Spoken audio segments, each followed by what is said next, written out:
Gente, eu quero relatar aqui para vocês uma experiência muito interessante. Eu estive há um tempo atrás aqui na minha cidade, na praça de eventos. Lá eu estava bem próximo, estava havendo um culto evangélico.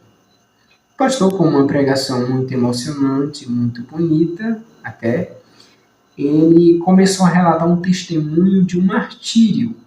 Alguém morreu pela fé.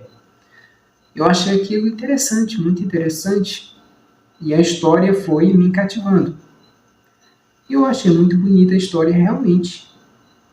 O pastor estava falando a respeito de alguém que tinha morrido defendendo a sua fé em Cristo. Muito linda a história, muito linda.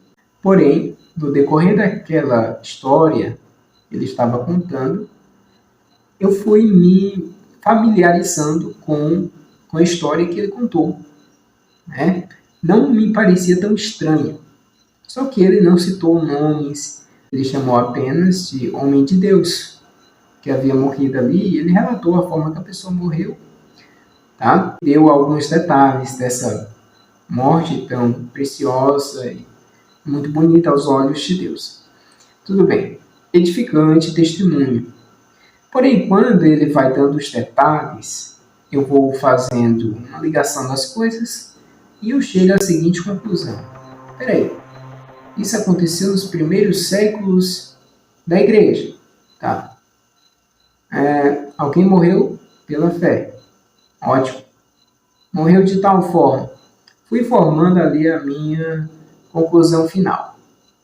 E eu pensei, pera lá, naquela época não havia protestantismo. Não tinha protestantismo nenhum. Também não tinha protestantes morrendo pela fé. Porque não havia protestantismo, isso é muito lógico. Não havia outra igreja católica. Peraí. Ah, tá. O cara está contando a história de um santo católico. Só que, olha, eles sabem a verdade, muitos deles sabem. Tanto é que esse pastor ocultou o nome da pessoa que morreu pela fé. Ele contou a história, mas ocultou o nome, chamando apenas de homem de Deus. Contou a história de um santo católico. Muitos sabem a verdade. Sabem que de uma igreja chamada Católica Apostólica Romana, muitos membros desta igreja deram a vida por Cristo, mas não admitem isso. Querem esconder de você, protestante, querem esconder de você, amigo que nos acompanha, a história da Igreja Católica, única representante de Cristo em todos os séculos de história de cristianismo.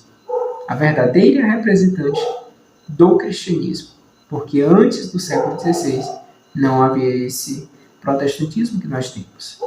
E esse pastor contou a história de um santo católico, mas não citou o nome da denominação a qual ele fazia parte. Porque ele bem sabia que este homem fazia parte da Igreja Católica. Muitas vezes ele substitui por igreja primitiva, como se fosse uma igreja diferente, sendo que a Igreja Primitiva é uma fase da história da Igreja Católica Apostólica Romana e muitos pastores sabem disso, querem negar o óbvio.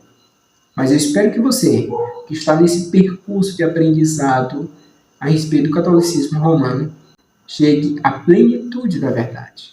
É isso que eu desejo para você.